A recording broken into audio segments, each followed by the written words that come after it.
Francine Diaz, trending ang kanyang pasabog na photoshoot para sa kanyang nalalapit na debut.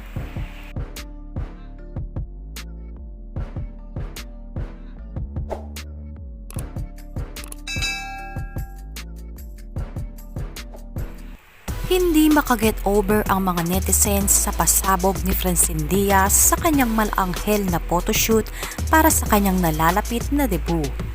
Unang pasilip pa lamang ito ay pinagkaguluhan na ng kanyang mga fans nang dahil sa maladyosang ganda ni Francine Diaz.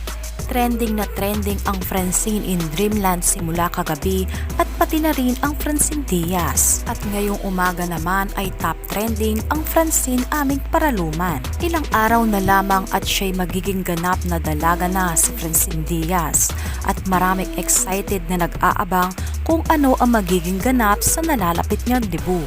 Unang pasabog pa lamang ito ni Francine at marami pa tayong aabangan mula sa kanya. Abangan rin ang 18th birthday prod ni Francine Diaz sa ASAP. At narito ang ibang larawan ni Francine Diaz sa kanyang photoshoot na kuha ng nice print.